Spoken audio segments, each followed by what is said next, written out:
Заседание Межведомственной комиссии по противодействию злоупотреблению наркотическими средствами и их незаконному обороту проходило под председательством заместителя главы администрации по социальным вопросам Рамиля Хайртдинова. По результатам мониторинга наркотической ситуации в районе в 2020 году выявлено 7 преступлений, связанных с незаконным оборотом наркотических средств. Всего проводилось 4 оперативно-розыскных мероприятия. Общая масса изъятого вещества растительного происхождения в 2020 год составила 330,634 грамм. В рамках проведения операции «Наркозаслон» в 2020 году на территории Южского района в селе Игметово обнаружено изъятое высушенное вещество растительного происхождения темно-зеленого цвета.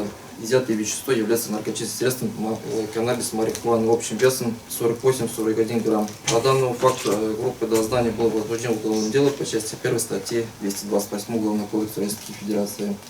Что касается 2021 года, также было в жилом хозяйстве изъято наркотические средства. По данному факту было возбуждено уголовное дело в настоящее время. 22 марта, получается, вчера на территории села Верхняя, а также у гражданина было изъято наркотические средства, пока экспертиза не готова. На заседании также был рассмотрен вопрос о профилактике употребления психоактивных веществ. Проанализирована деятельность местных средств массовой информации по выпуску статей и сюжетов на антинаркотическую тематику. Свои размышления о духовно-нравственном воспитании подрастающего поколения донес Ибрагим Хазрат Магданов. Подводя итоги, Рамиль Назимович подчеркнул, что и наш район, хотя и кажется относительно благополучным, тем не менее, как показывает статистика, преступления все же совершаются. Поэтому председатель комиссии призвал присутствующих к совершенствованию форм взаимодействия всех служб и ведомств, деятельность которых направлена на борьбу с распространением наркомании, а также алкоголизма и других пагубных привычек.